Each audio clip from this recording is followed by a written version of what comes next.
એક સત્ય ઘટના છે. મુસ્લિમ દંપતી હતું. જન્મથી મુસ્લિમ ધર્મની અંદર, મુસ્લિમ કોમની અંદર જન્મ થયો.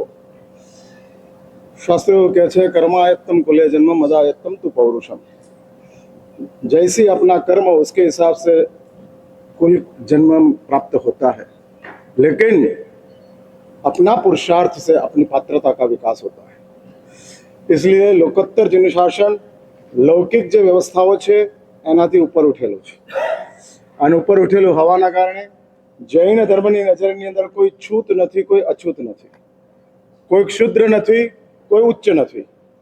આત્માની ભૂમિકાની ઉપર જૈન ધર્મ ગોઠવાયેલો છે. જેનો આત્મા પાત્ર છે એ ઉચ્ચ છે, જેનો આત્મા કુપાત્ર છે એ નીચ છે. હરિજન કુલની અંદર જન્મ્યો માટે નીચ એવું જૈન દર્શન માનવા માટે તૈયાર નથી. અને માટે જ જૈન દર્શન સૌને સ્વીકારવા માટે તૈયાર છે, સૌને સ્વીકારવા માટે. લૌકિક વ્યવસ્થાના કારણે આપણે કેટલાક લોકોને મંદિરની અંદર પ્રવેશ કરવા માટે રજા ન આપીએ એ વાત જુદી છે. બાકી લોકોત્તર જગતની અંદર પરમાત્માના દર્શનની અંદર કોઈ કોમ, કોઈ જ્ઞાતિ, કોઈ ધર્મ ક્યાંય નડતો નથી. પ્રભુનું દર્શન એકાંતે પુણ્ય આપે છે, એકાંતે પુણ્ય આપે છે, ગમે તે વ્યક્તિ હોય. માટે જ આ એક મુસ્લિમ દંપતી વર્ષોના વર્ષ પસાર થઈ ગયા, બાળક ન હતું. અને પતિની એવી બહુ ઈચ્છા કે પિતા બનવું છે, પિતા બનવું છે. ઘણી બધી મન્નતો માની, ઘણા બધા પ્રયાસો કર્યા. અલ્ટિમેટલી દીકરાનો જન્મ થયો. હવે જુઓ, કર્મ મહાસત્તાની કમાલ જુઓ. દીકરો આપ્યો પણ જન્મથી બહેરો અને જન્મથી મૂંગો. નથી બોલી શકતો, નથી સાંભળી શકતો, માત્ર હલન ચલન કરે છે, આંખો પટપટાવે છે, કશું જ નથી. હા, આ કર્મની કમનસીબીઓ છે, આ કર્મની તાકાત છે, આ સામર્થ્ય છે. ન આપીને દુખી કરે, આપીને રીબાવે, એનું નામ કર્મ. હા, ન આપે દુખી. પણ એવું છે ને કે દુઃખની અંદર સમાધાન શોધી શકાય છે. આ અઘરું નથી. થોડો પ્રયત્ન કરો, થોડી સમજને વિકસાવો તો દુઃખની અંદર સમાધાન મળી જાય છે. પણ આપ્યા પછી જે રીબામણ હોય છે એ રીબામણની અંદરથી સમાધિને પ્રાપ્ત કરવી સૌથી અઘરું કામ છે. આ સૌથી અઘરું. મળી ગયું છે અને રીબામણ, ધન મળ્યું, પરિવાર મળ્યો, સ્વજન મળ્યા, સંબંધ મળ્યા, અને મળવા છતાંય રીબામણ છે. મા બાપ બન્યા પછી શાંતિ નથી, સંતાનોનું સુખ મળતું નથી. એટલે આપીને રીબાવે, ન આપીને દુખી કરે, એનું નામ કર્મ મહાસત્તા. આ નથી આપતા. એવો જ એક કમનસીબ છે કે જેના કારણે એને સંસારમાં કશું જ મળ્યું નથી. અને આ કર્મ મહાસત્તાએ સંતાન આપી તો દીધું, મળી ગયું, પણ કશું જ નથી. નથી સાંભળતો, નથી બોલતો. એટલે બાપ બનેલો પતિ और आघात में છે. ऐसे बेटे को क्या करना. बाप की बहुत इच्छा थी कि एक बार मेरा बेटा अब्बा बोले, अब्बा बोले. बोलता ही नहीं है, सुनता ही नहीं. पूरा भारत में घूमकर आया, विदेशों तक जाकर आया उसका इलाज करने के लिए. कुछ भी हो जाए, मेरे बेटे के मुंह से मुझे अब्बा जान सुनना है.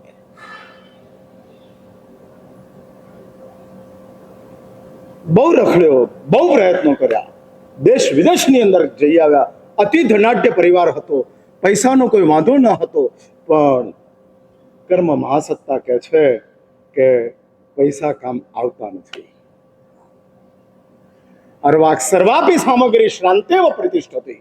જ્ઞાન સારની અંદર મહોપત યશોજી મહારાજ આ પંક્તિ આપીને કર્મ વિપાક અષ્ટકની અંદર વાત કરે છે. તમામ સામગ્રી થાકેલી વ્યક્તિની જેમ બેસી જાય છે જ્યાં સુધી કર્મનો સાથ નથી મળતો. હા, કર્મ પુરુષાર્થ ગમે એટલો કરો, પરિણામ કર્મ જ આપે છે. એનો અર્થ એ ન કરતા કે પુરુષાર્થ નહીં કરવાનો. હા, નહીં તો વળી બધા પુરુષાર્થ જ છોડી દેશે. હા, કઈ કરવું નથી. પુરુષાર્થ ગમે એટલો કરો, પરિણામ આપવાનું કામ કર્મનું છે. ભાઈ, ક્લાસની અંદર પાસ થનારા, કોઈ 10મા કે 12મા ધોરણની પરીક્ષા છે અને એની અંદર એક છોકરો 99.5 લાવ્યો અને બીજો 99 લાવ્યો, બંનેના પરફોર્મન્સમાં કોઈ કચાશ ખરી? બંનેની સ્કિલની અંદર કોઈ 19-20 ખરું? 99.5, 99.9, 99 ઓનલી. હવે એક 99 છે, એક 99.5 છે. 99.5 વાળાનો ફોટો છાપવામાં આવે છે, 99 વાળાનો આવતો નથી. 99.5 વાળો પહેલા નંબરે ગણાય છે, 99 વાળો બીજા નંબરે ગણાય છે. કોણે આ કર્યું? પુરુષાર્થ સરખો, બુદ્ધિ સરખી, મહેનત સરખી. નસીબ કે છે કે 99.5 વાળો પહેલો આવશે અને 99 વાળો બીજો આવશે. હા, બસ આ ફાઇનલ રિઝલ્ટ નસીબની પાસે છે. અને માટે જ આ પ્રયત્નોની અંદર હજુ સક્સેસ મળતી નથી. પણ દીકરાનો જે દાદા હતો એ પોતાની પુત્રવધૂને કહે છે કે બેટા, मेरी आंख की रोशनी चली गई थी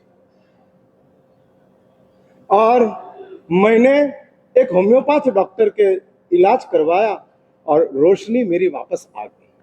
शायद तू उनके पास जाए और तेरे बेटे की बात करे और वो कुछ इलाज करे. उसकी जश रेखा लंबी है ऐसा लगता है, तो उसकी जश रेखा की वजह से शायद इनके बाप की इच्छा जो है उनके मुंह से अब्बा जान सुनना वो सक्सेस हो सकती है. એટલે સસરાની પાસેથી ડૉક્ટરનું એડ્રેસ લીધું. ડૉક્ટરનું નામ મયુરીબેન, અને મયુરીબેન હોમિયોપેથી ડૉક્ટર અને ડૉક્ટર તરીકે કામકાજ કરતા હતા, ડિસ્પેન્સરી ચલાવતા હતા. અને ત્યાં જ આ પહોંચે છે બાપ, દીકરાનો બાપ દીકરાને લઈને પહોંચે છે. બધો કેસ સ્ટડી કરે છે. કલાક 1.5 કલાકનો ઇન્ટરવ્યૂ ચાલે છે. બધા સવાલો પૂછાઈ જાય છે, જવાબો લેવાઈ જાય છે. અને આ ડૉક્ટર બેન એમ કહે છે કે ઈલાજ આપણે કરીએ, સમય લાગશે, રાહ જોવી પડશે. જન્મથી 6 વર્ષ સુધી તમે મહેનત કરી છે, હવે 2 વર્ષ હું કહું એ પ્રમાણે મહેનત કરો, ઈલાજ કરો, પરમાત્માની કૃપા હશે તો કામ થઈ જશે. અને ઈલાજ ચાલુ થયો. પ્રયત્ન થતો ગયો. અને એમાં એક દિવસ 8 વર્ષની ઉંમરનો બાબો મોઢાથી બોલ્યો, અબ્બા જાન, અને બાપ નાચવા પડ્યા. 3.5 કરોડ રૂવાડામાં આનંદ થયો. મેરા બેટા બોલા, મેરા બેટા બોલા, મેરા બેટા બોલા. ખુશખુશાલ હો. અને ખુશખુશાલ એ બાપ डॉक्टर नो कांटेक्ट करे से, डॉक्टर साहब आप हमारे लिए भगवान से कम नहीं. जो सालों की तमन्ना लेकर मैं बैठा था, 20 साल के बाद, दाम्पत्य जीवन के 20 साल के बाद हम माँ बाप बने और 8 साल वेट करने के बाद जिस बेटे के मुंह से अब्बा जान सुनना था, वो अब्बा जान शब्द वो बेटा बोला है. डॉक्टर साहब, मैं आप जो बोलो वो फी देने के लिए तैयार हूं. आपने फी दे दिया है और कुछ मुझे नहीं चाहिए. बाप पाछो आवे छे, पर बाप ने राते हूं नहीं आवती.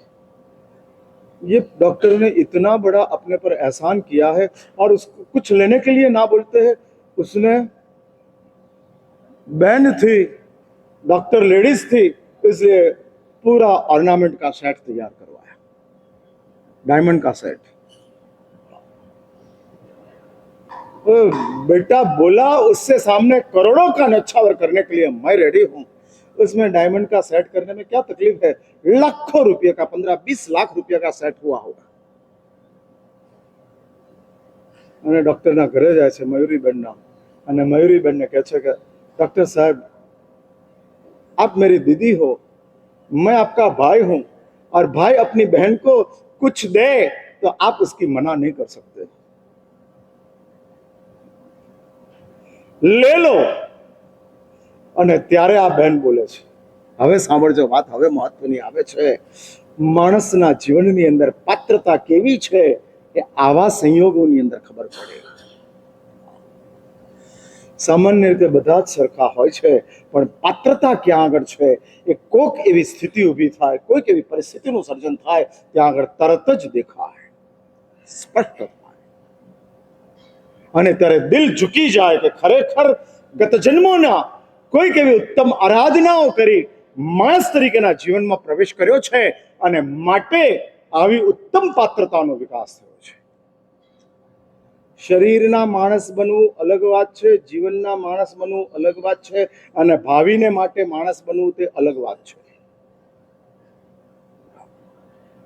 હા, શરીરના માણસ બનવું ઠીક છે, આઈસ્ક્રીમનો કોન છે, ખાઈ લીધું, પૂરું કરી લીધું, વાત પૂરી થઈ ગઈ. The end. શરીરથી માણસ બન્યા છો, જ્યાં સુધી શરીર છે ત્યાં સુધી માણસ રહેશો, પછી વાત સમાપ્ત થઈ જશે.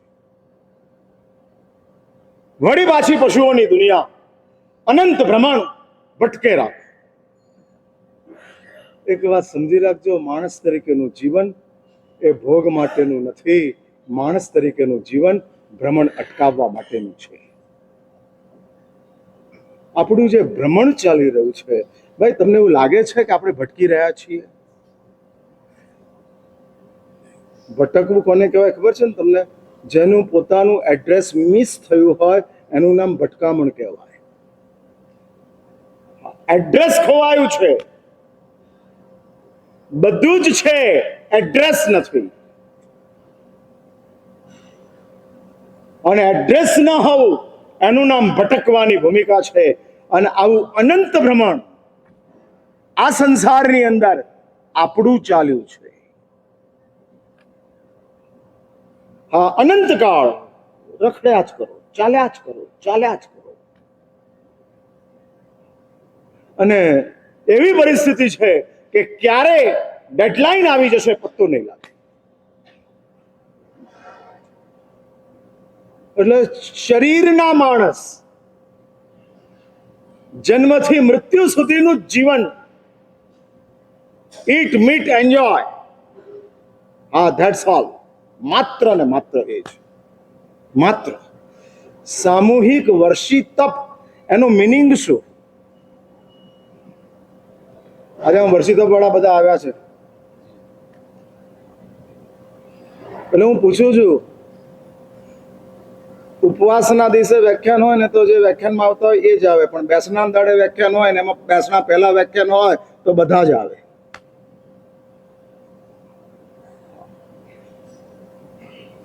એટલે હું પૂછું છું કે સામૂહિક વર્ષી તપ મીન્સ વોટ? ઉપવાસ સાથે કરવાનો? હા, એટલે પણ એટલે આખો તપ એટલે શું? હું જાણવા, હું ડફોડ છું એટલે પૂછું છું. હા, એક જ સાથે ઉપવાસ, એ તો બરાબર. પચખાણ, હા હા, 350 જણાનો સામૂહિક વર્ષી તપ છે. તો તમારે એવું જ બોલ્યું છે, સામૂહિક બેસણા છે, વર્ષી તપ નહીં. ના, એટલે એનું થોડું મોડિફિકેશન કરવાનું. સામૂહિક બેસણા છે. બેસનાના ટાઈમે અમે બધા ભેગા થઈ જઈએ છીએ. હા, માત્ર બેસણા. તમને ખબર છે, ઓપરેશન પહેલા પણ કેટલીક પ્રી કન્ડિશન હોય અને ઓપરેશન પછી પણ કેટલીક પોસ્ટ કન્ડિશન હોય. એટલે પ્રી અને પોસ્ટ વચ્ચે ઓપરેશન હોય.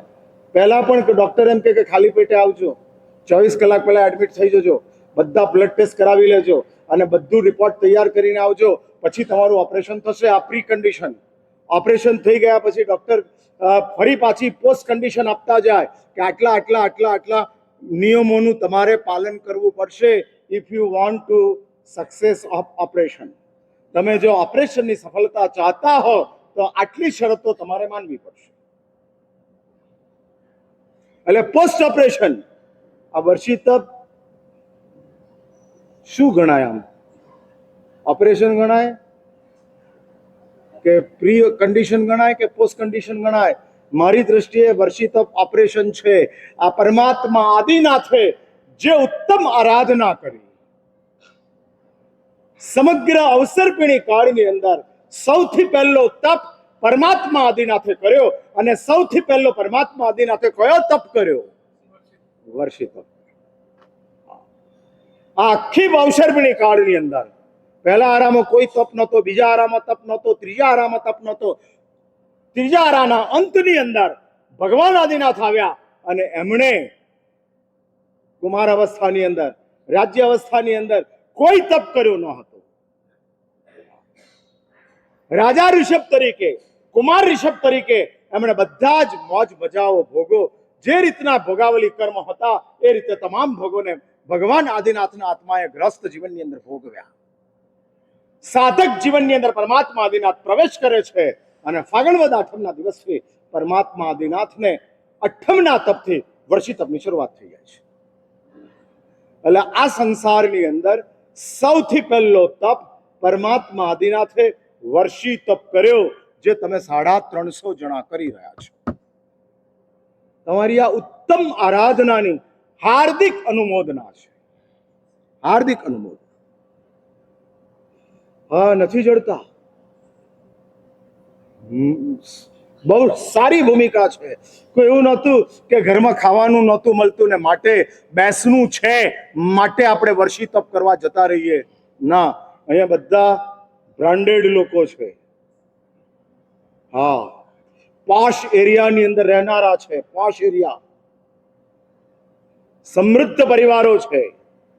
સમૃદ્ધ પરિવારો. એક જ જણ આખો વર્ષી તપ કરાવી શકે એવા જબરજસ્ત પુણ્યના સ્વામીઓ બેઠેલા છે. એટલે બેસના માટે વર્ષી તપ કરો એ મારા મગજમાં બેસતું નથી. તપ માટે જ તમે વર્ષી તપ કર્યો છે એવો મારો બહુ મહત્વનો અને સ્પષ્ટ ખ્યાલ છે. તો આ વર્ષી તપ હકીકતની અંદર ઓપરેશન છે. પ્રી કન્ડિશન હતી કે ફોર્મ ભરો, એડમિટ થાવ, તમારું ફોર્મ પાસ થાય તો તમને વર્ષી તપની અંદર બેસના માટે રજા આપવામાં આવશે. બરાબર ને? એટલે 1300 માંથી 300 જણાનો નંબર લાગ્યો, તો 1300 જણામાંથી 1000 જણાએ વર્ષી તપ ચાલુ રાખ્યો કે ન કર્યો? હા, ખબર નહીં. એટલે પાકી ખબર નથી. તારી બાજુમાં જે બીજા 5-50 જણાના ફોર્મ પાસ ન થયા હોય એ લોકોનો વર્ષી તપ ચાલે છે કે નથી ચાલતી એવી ખબર નથી. હા, બોલો ને, નથી ચાલતો. હા, આમાં સાચું બોલવાનું, એમાં ડરવાનું નહીં. હા, એટલે હા, એ બરાબર છે. પણ એટલે 1000 જણાએ વર્ષી તપ નથી કર્યો તે હકીકત છે. 300 જણાએ કર્યો, અને આ 300 માં પણ ધારો કે 5 જણાના પાસ ફોર્મ રિજેક્ટ થાય તો વળી પાછા વર્ષિત ઉપર પ્રશ્ન વિરામ ઉભો થાય. बात कड़वी है लेकिन सच है. અને એ વર્ષી તપ જે આપણું ઓપરેશન ચાલી રહ્યું છે, તો પોસ્ટ કન્ડિશન આફ્ટર વર્ષી તપ એક કન્ડિશન ઊભી થાય છે. 400 દિવસનું તમે રાત્રિ ભોજન ત્યાગ કર્યો છે, તો વળી પાછો હવે 400 દિવસના રાત્રિ ભોજનના ત્યાગનો વર્ષી તપ શરૂ કરો. એમાં બેસનું હોય રાત્રિ ભોજનના ત્યાગમાં? ના ને, એક દિવસ રાત્રિ ભોજનનો ત્યાગ ને બીજે દિવસે પારણું, એક દિવસ રાત્રિ ભોજનનો ત્યાગ ને બીજે દિવસે રાત્રિ ભોજનનું પારણું. આવું ખરું? નહીં ને. એટલે 350 ની પાસેથી હું એવી ઈચ્છા રાખું કે ખાત્રીજના દિવસે જે કોઈ મહારાજ સાહેબ હોય એ મહારાજ સાહેબની નિશ્રાની અંદર એવી એક પ્રતિજ્ઞા લેવાય કે અમે 400 દિવસના વર્ષી તપની આરાધના કરી છે. હવેના 400 દિવસ અનંતકાય અને રાત્રિ ભોજન, આ બે જેને પરમાત્માએ ભોજન સંબંધિત બે મોટા પાપ કીધા છે. અનંતકાય ન જ ખવાય, ન જ ખવાય. ઘણું બધું ખાવાનું પ્રાપ્ત થાય છે, માટે આ ન. પણ મહારાજ સાહેબ, અમને પ્રૂવ કરી આપો બટાટામાં અનંતા જીવ કેવી રીતે છે. હા, હું ઘણા કહેતા હોઉં છું, પ્રૂવ કરી આપો. હા, અને હું એ કહું છું, એટલે અનંતા જીવો છે એ પ્રૂવ કરી આપો. પહેલી વાર બ્લડ ટેસ્ટ કરાયો અને ડોક્ટરે એવું કીધું કે તને 350 ડાયાબિટીસ છે. ગઈકાલ સુધી ખબર જ નહોતી. ડોક્ટરને કહો છો કરાક પ્રૂવ કરી આપ 350 કેવી રીતે છે. લેબોરેટરીમાં નક્કી થયું 350 છે, માની લીધું. ભગવાનની આંખમાં નક્કી થયું બટાટામાં અનંતા જીવ છે, કેમ નહીં માનવાનું? મશીન ગણાતું લેબોરેટરી એમ કે છે કે ડાયાબિટીસ છે અને આપણે એક્સેપ્ટ કરીએ છીએ. જીવંત ગણાતા પરમાત્મા એમ કે છે અનંતકાય છે, આપણે કેમ એક્સેપ્ટ ન કરીએ?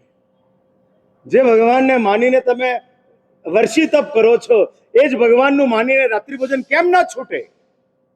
ભાઈ આ વર્ષી તપ કોનું માનીને કરો છો? ભગવાનનું માનીને. ઘરવાળાનું માનીને નથી કરતા ને, આજુબાજુ વાળાનું માનીને નથી કરતા ને. અને આજુબાજુ વાળાનું માનીને કરતા હોય તોય અલ્ટિમેટલી પહોંચે તો ભગવાનને ત્યાં જ. હા, લાસ્ટલી પરમાત્મા જ આવતા જાય. અને આ પરમાત્માનો વર્ષી તપ ભગવાનનું માનીને આપણે કર્યો તો ભગવાનનું માનીને રાત્રિ ભોજન કેમ ન છૂટે? 400 દિવસનું વર્ષી તપ તો એની સાથે 1 બાય 1 ફ્રી 400 દિવસનું રાત્રિ ભોજન ત્યાગ. ભાઈ આ 400 દિવસમાં કોઈના લગ્ન આવી ગયા, કોઈની જાન આવી ગઈ, કોઈના પિકનિક આવી ગયા, કોઈ કારણસર ફરવા માટે બહાર જવાનું થયું, તો આ 400 દિવસમાં કોઈ એક્સક્યુઝ ખરો? હા, એટલે બહારગામમાં વર્ષી તપની છૂટ ખરી? નહીં. તો રાત્રિ ભોજનમાં પણ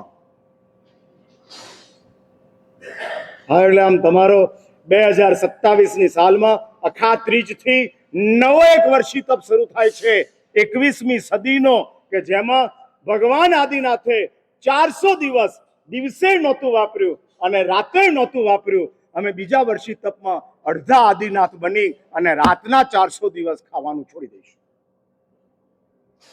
આખા આદિનાથ બનવા માટે દિવસ રાતના ખાવાનું છોડવું પડે, અડધા આદિનાથ બનવા માટે રાતનું ખાવાનું છોડવું પડે.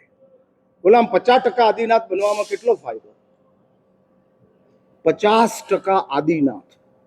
આમ જરા વિચાર કરો તમે, કેવી એક વાત થાય, કેવી ભૂમિકા ઊભી થાય. દિવસ અને રાત, આમાં આદિનાથે દિવસ અને રાત બે છોડેલા. અમે રાતનો વર્ષી તપ અને 400 દિવસ માટે પરિત્યાગ. આ પોસ્ટ ઓપરેશનની કન્ડિશન છે. જો વર્ષી તપને સક્સેસ બનાવવો હોય તો અખાત્રીજના પારણાથી ઇનફ નથી થતો. વર્ષી તપને તમારે ઓર એક્સટેન્ડ કરવો પડે તેમ છે. બીજા 400 દિવસ રાત્રિ ભોજનનો ત્યાગ કરો, ત્યારે આ તમારો 2026નો વર્ષી તપ 100% સફળ થાય છે. એટલે આ જાહેરાત કરજો અને અમારી વિડીયો ક્લિપમાં મૂકજો બધાને.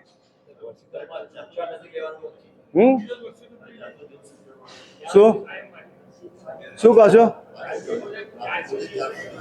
અરે શરૂઆત તો કરો ભાઈ. 400 દાડા ખાલી 400 દાડા જ કરવાનું. આપણે હું તમને એ વાત કરું છું ને, કોઈ તમને 3 વર્ષની નોકરી રાખે તો ખાલી 3 જ વર્ષ રાખશો પછી કાઢી મૂકશો એવું પૂછો? 3 વર્ષમાં સારું પરફોર્મન્સ દેખાડ ને પછી બીજા 3 આપશે. પણ 3 વર્ષમાં સારું પરફોર્મન્સ ન દેખાડે તો ધક્કો મારીને કાઢી મૂકે. એમ પહેલા 400 દાડા તો સારું કરો, પછી બીજા 400 દાડાની વાત. ઘણા માણસો એવું કે નાનું ના કરો એટલે મોટાની વાત કરી નાખે. હા, કશું જ કરવું નથી માટે એમ કે ખાલી 400 દાડા આલ્યા, 400 દાડા તો કરી જાણ, પછી આગળની વાત કરતા જઈશું. હા હા, એટલે ડિફોલ્ટરો બહુ મોટા ઇન્વેસ્ટમેન્ટની વાતો કરતા હોય. હા, ડિફોલ્ટર પણ ઇન્વેસ્ટમેન્ટની વાતો કરતા હોય. એવો એક જણ મને મળેલો, મને કે મારા સાહેબ ધીરુભાઈ અંબાણીને મેં લોન આપેલી છે. હા હા, એટલે મેં પૂછ્યું ભાઈ ધીરુભાઈ અંબાણીને તે? હા, કે મારા પૈસાથી ધંધો કરે છે, રિલાયન્સ મારા કારણે ચાલે છે. એટલે મેં તો કેવી રીતે? તો કે મારા સાહેબ શેર હોલ્ડર છું. હા હા, આ ભાઈ સાહેબ એવું જ કે છે કે અમે 400 દાડાની વાત કરીએ છીએ, પૂરી જિંદગીની વાત કરીએ છીએ. શરૂઆત અને આ કૃતજ્ઞતા, પાત્રતા. હું પેલા દંપતીની વાત કરતો હતો, 5 મિનિટમાં વાત પૂરી કરે, પાછો 7:45 પૂરું કરવાનું. બરાબર ને? આમ IST 745 ને? હા હા હા, એટલે 82 વાળા છે. એટલે મારું વ્યાખ્યાનનું ઉઠમણું કરવાનું છે આપણે. હું એ કહું છું કે જે આપણી ભૂમિકા છે પાત્રતાની, અને આ પાત્રતાની અંદર આખો સોનાનો ઓર્નામેન્ટ અને આખો સેટ ડાયમંડનો તૈયાર કરી અને ભાઈ તરીકે બહેનને આપવા માટે જાય છે. અને ત્યારે આ બહેન જૈન હતા અને બહેન કહે છે કે જો તે મને ભાઈ માન્યો હોય અને તું મને કંઈક આપવા જ માગતો હોય તો મને ખબર છે કે તારો પોલ્ટ્રી ફાર્મ ચાલે છે. 8-10 પોલ્ટ્રી ફાર્મ્સ ચાલી રહ્યા છે. વિદેશોની અંદર તું ઈંડા એક્સપોર્ટ કરે છે. મારી બહેન તરીકેની તારી જો મારા માટેની લાગણી હોય તો મારી એક જ માગણી છે, મહિનામાં એક દિવસ માટે વિદેશોની અંદર મોકલાતા એગ્સ બંધ કરી દે. હવે સાંભળજો, ઇબ્રાહિમાનું નામ, બાપનું નામ, અને એમ કહે છે કે બેન મેં તને મહિનામાં એક દાડા માટે બેન નથી માની, જિંદગી ભર માટેની બેન માનેલી છે. જો તું મહિનામાં એક દિવસ માટે ઈંડા છોડવાની વાત કરે છે, એક્સપોર્ટની વાત કરે છે, તારા ભાઈ તરીકે હું તને પ્રોમિસ આપું છું કે સમગ્ર તમામ મારા પોલ્ટ્રી ફાર્મનો બિઝનેસ હું બંધ કરું છું અને આવતીકાલથી 1 મહિનાનો ટાઈમ આપ, બધો જ બિઝનેસ ક્લોઝ કરી નાખી અને તારી માગણીને હું 100% ભાઈ તરીકે બેને આ માગણી કરી છે અને માગણીનો સ્વીકાર કરી હું મારા પોલ્ટ્રી ફાર્મના તમામ ધંધાઓ દેશ પરદેશ ક્યાંય પણ ઈંડા નહીં, મરઘા નહીં, કુછ બી નહીં, તમામ નોનવેજ છોડી અને હું તારો સાચો ભાઈ બનવા માંગુ છું. આ કૃતજ્ઞતા છે. કૃતજ્ઞતાનો અર્થ એટલો જ છે, કરેલા ઉપકારને યાદ રાખો, યાદ રાખો. સ્મૃતિની અંદર, મગજની અંદર સતત એક વિચાર કરતા જજો. જે ઉપકાર, એટલે જૈન શાસ્ત્રકારો કહે છે દયા લૌકિક છે, કૃતજ્ઞતા લોકોત્તર છે. જે મજબૂર છે અને દયા કરો, પણ જે મજબૂત છે અને જેને તમારી ઉપર ઉપકાર કર્યો છે એના ઉપકારને સતત યાદ કરતા જાઓ, યાદ કરતા જાઓ. જેણે જેણે આ ધર્મસ્થાનો બનાવીને આપ્યા છે, જે ગુરુદેવોની પ્રેરણાથી આ ધર્મસ્થાનના નિર્માણ થયા છે, અને આવા ઉત્તમ ધર્મ સામગ્રી જેમના તરફથી પ્રાપ્ત થઈ છે, એના માટેની કૃતજ્ઞતા નાનામાં નાની, નાનામાં નાની.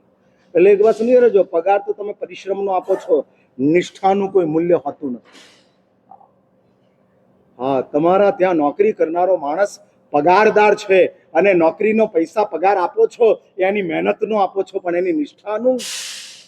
એની નિષ્ઠાનું વળતર શું આપો છો? તમારી દીકરીને તમારો ડ્રાઈવર સ્કૂલ સુધી બરાબર મૂકી આવે છે અને ફરી પાછો સ્કૂલેથી પાછો લઈ આવે છે. આ મહેનત કરે છે એના 15,000, પણ દીકરીને કોઈ તકલીફ ન પડે, દીકરી સહી સલામત અમારા ઘરે પહોંચે છે. આ જે ડ્રાઈવરની નિષ્ઠા છે એ નિષ્ઠાનું વળતર શું? આપણે વિચારતા નથી, નથી વિચારતા. પૂજારીની મહેનતનો પગાર આપીએ છીએ, પણ પૂજારીની નિષ્ઠાને આપણે કેટલી બિરદાવીએ છીએ, કેટલી એની અનુમોદના કરીએ છીએ, કેટલા એને શાબાશી આપતા જઈએ છીએ. મહિનામાં એક વખત, વર્ષમાં એક વખત આપણે દેરાસરના પૂજારીઓને આપણા ઘરે જમવા માટે બોલાવ્યા હોય એવું ખરું? જે દેરાસરની અંદર તમે પૂજા કરો છો, પ્રક્ષાલ કરો છો, તમારા માટે બધી વ્યવસ્થા પૂજારી કરીને મૂકી જાય છે.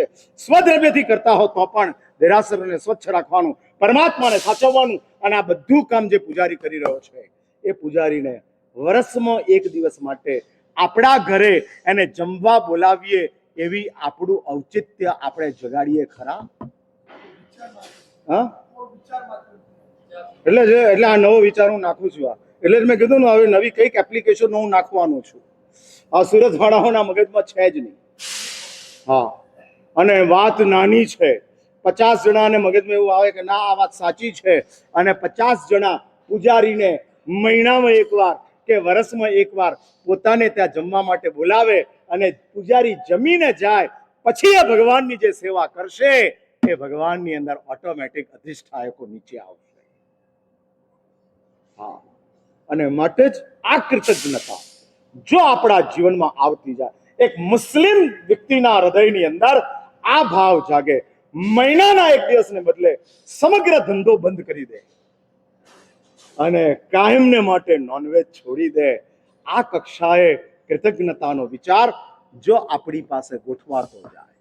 એટલે જ ધાર્મિકતા ઘણી છે, બેઝિક ભૂમિકાઓની અંદર ઘણી બધી બાંધછોડો ચાલે છે. એમાંની આ એક વાત છે. જે કોઈ વ્યક્તિઓ અહીંયા આગળ ઉત્તમ આરાધના કરે છે એ પોતાના અંતરાત્માની અંદર, વાત પૂરી કરું છું, જો કૃતજ્ઞતાને લાવતા જાય. કૃતજ્ઞતામાં માત્ર મા બાપને સ્વજનો જ આવતા નથી, વધુ આગળ નોકરો આવે છે, એની વધુ આગળ સંઘના કામ કરનારા કર્મચારીઓ આવે છે કે જે લોકો આ બધાને બહુ સરસ રીતે સાચવી રહ્યા છે. આ કૃતજ્ઞતા જો આપણા મગજની અંદર સ્થિર થાય, અને શાસ્ત્ર એવું કહે છે મંદિરમાં મૂર્તિની પૂજા થાય છે, કૃતજ્ઞતાથી સાક્ષાત પરમાત્માની પૂજા થાય છે. ભગવાનની ભાવનાની પૂજા એ કૃતજ્ઞતા છે, ભગવાનની પૂજા એ પૂજા છે, અને ભાવનાની પૂજા એ કૃતજ્ઞતા છે. એ કૃતજ્ઞતા આપણા જીવનની અંદર આત્મસાત થાય. આપણે વારંવાર આવા ઉપકારોને યાદ કરતા જઈએ અને ઉપકારીઓને પ્રત્યે આપણો આદર, અહોભાવ એને જીવંત રાખીએ. એવા અંતિમ ભાવોની સાથે મારી વાતનું અહીંયા સમાપન કરાતું ઈચ્છા